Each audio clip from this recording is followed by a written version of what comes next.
आकाशवाणी गोरखपुर से प्रादेशिक समाचार।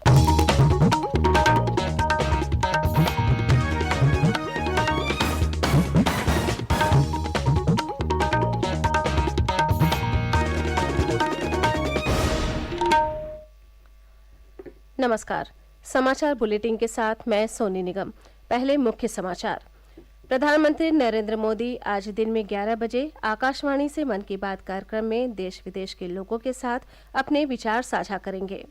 विधानमंडल के बजट सत्र में बजट पर चर्चा में कल सत्ता पक्ष और विपक्ष ने रखे अपने अपने तर्क। सरकार ने गिनाई उपलब्धियां, विपक्ष ने कहा आंकड़ों के जरिए जनता को गुमराह कर रही सरकार। मुख्यमंत्री योगी आदित्यनाथ ने उत्तराखंड के मुख्यमंत्री पुष्कर सिंह धामी के लिए किया चुनाव प्रचार। कहा साथ मिलकर आगे बढ़ रहे उत्तराखंड और उत्तर प्रदेश, सुलझा रहे समस्याएं। और राज्य सरकार ने जारी किया आदेश, महिला कर्मचारियों को शाम 7 बजे से सुबह 6 बजे के बीच ड्यूटी के लिए बाध्य नहीं किया जा सकता, लेनी होगी लिखित सहमति।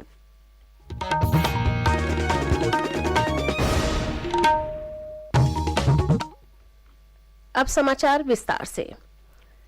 प्रधानमंत्री नरेंद्र मोदी आज दिन में 11 बजे आकाशवाणी से मन की बात कार्यक्रम में अपने विचार साझा करेंगे।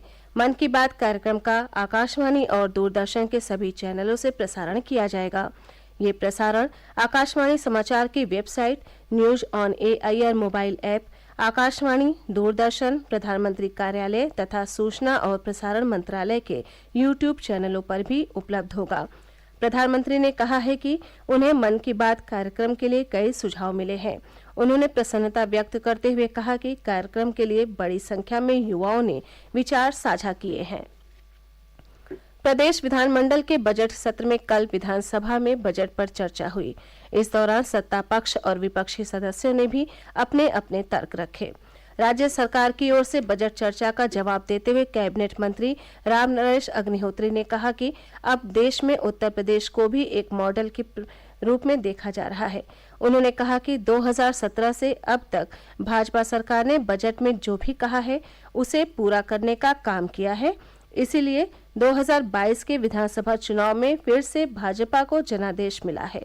श्री अग्निहोत्री ने कहा कि भाजपा सरकार में प्रदेश में 5 एक्सप्रेसवे बनाने का कार्य चल रहा है। उन्होंने राज्य में बन रहे औद्योगिक पार्क, मेडिकल कॉलेज, मेट्रो और अंतर्राष्ट्रीय हवाई अड्डों का जिक्र करते हुए कहा कि प्रदेश में हो रहे विकास कार्य विपक्ष को दिखाई नहीं देते।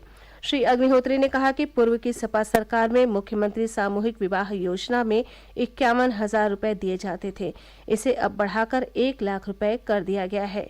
उन्होंने बिजली का मुद्दा उठाते हुए कहा कि भाजपा सरकार में सभी जिलों को समान रूप से निर्बाध बिजली दी जा रही है।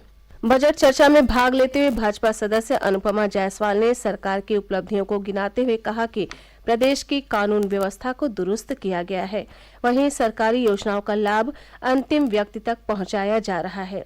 सदन में समाजवादी पार्टी के वरिष्ठ नेता लालजी वर्मा ने बजट भाषण पर चर्चा में भाग लेते हुए सरकार को आंकड़ों के आधार पर घेरने का प्रयास किया। उन्होंने कहा कि सरकार लंबे चौड़े बजट लाती है, लेकिन वास्तविक खर्च उससे बहुत कम है। उन्होंने सरकार पर आरोप लगाया कि वो आंकड़ों के माध्यम से सदन और जनता को गुमराह कर रही है। भारतीय जनता पार्टी के वरिष्ठ नेता सिद्धार्थनाथ सिंह ने चर्चा में भाग लेते हुए लालजी वर्मा के उठाए हुए कुछ मुद्दों पर जवाब भी दिया। उन्होंने कहा कि बजट का आकार बढ़ने से सकल घरेलू राज्य उत्पाद का दायरा बढ़ा है। साथ ही राज्य के विकास के लिए विभिन्न मदों एवं योजनाओं में बजट की उपलब्धता भी बढ़ी है। उन्होंने कहा कि बजट में ग्रामीण अर्थव्यवस्था को मजबूत करने पर जोर दिया जा रहा है। चर्चा के बाद विधानसभा की कार्रवाई कल सुबह 11 बजे तक के लिए स्थगित कर दी गई। उधर विधान परिषद में कल विपक्षी सदस्यों ने किसानों को उनकी उपज का उचित मूल्य न मिलने और कोरोना से हुई मृत्यु का मुआवजा नहीं मिलने सहित कई मामले उठाए। सभापति कुंवर मानवेंद्र सिंह ने कोरोना मामले में सरकार को निर्देश दिया कि जिन अधिकारियों ने समय से सदन को सूचना नहीं दी है, उन अधिकारियों के विरुद्ध कार्रवाई की जाए। विधान परिषद में कृषि मंत्री सूर्य प्रताप शाही ने जवाब देते हुए कहा कि किसानों को किसी भी तरह की कोई कठिनाई नहीं होने दी जाएगी। किसानों का हित सरकार के लिए सर्वोपरि है। किसानों की आय दुगना करना सरकार का लक्ष्य है। उन्होंने कहा कि प्रदेश की भाजपा सरकार ने सबसे ज्यादा बकाया गन्ना मूल्य का भुगतान किया है। कृषि मंत्री ने कहा कि सरकार ने किसानों को विकल्प दिया है कि जहां भी उन्हें उपज का अधिक मूल्य मिले वे अपनी फसल वहां बेच सकते हैं। सरकार के जवाब से असंतुष्ट सपा सदस्य सरकार विरोधी नारे लगाते हुए सदन से वॉकआउट कर गए।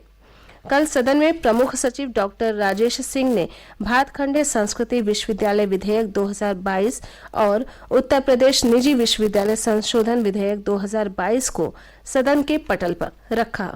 प्रादेशिक समाचार आप आकाशवाणी गोरखपुर से सुन रहे हैं।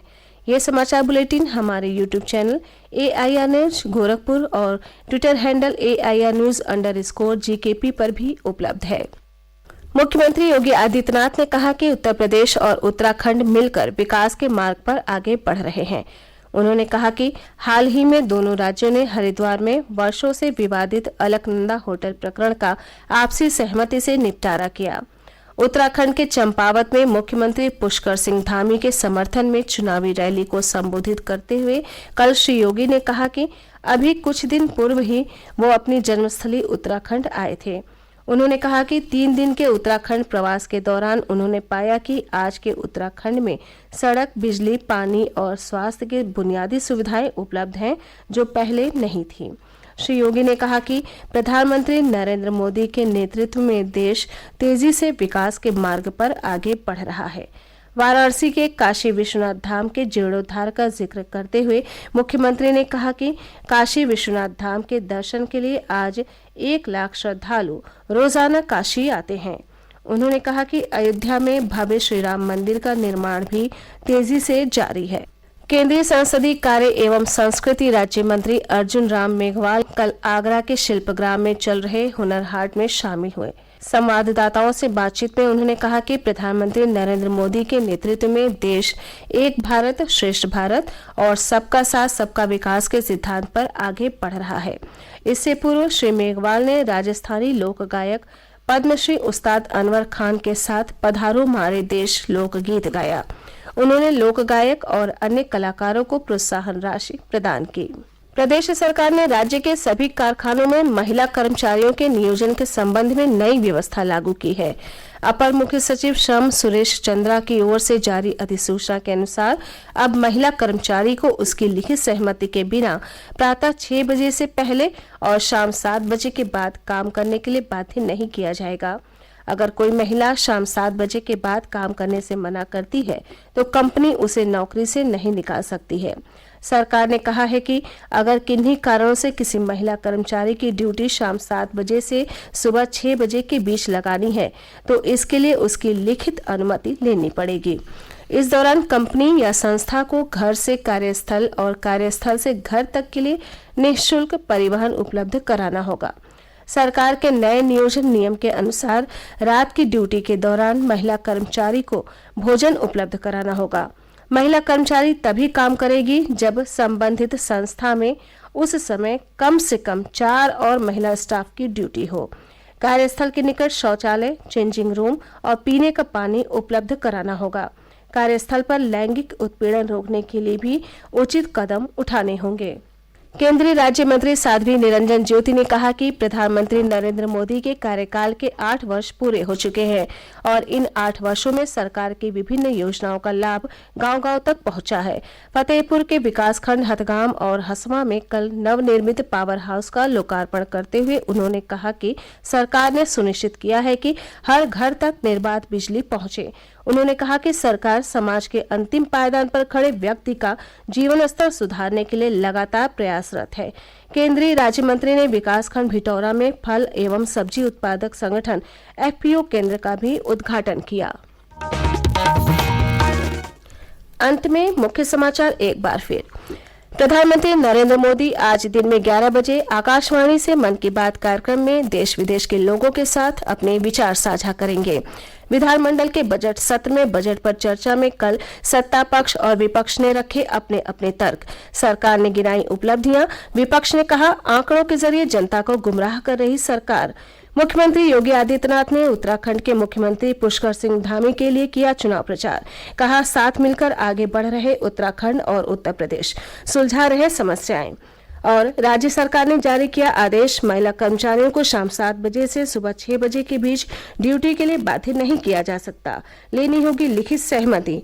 इसी के साथ ये समाचार बुलेटिन समाप्त हुआ। नमस्कार।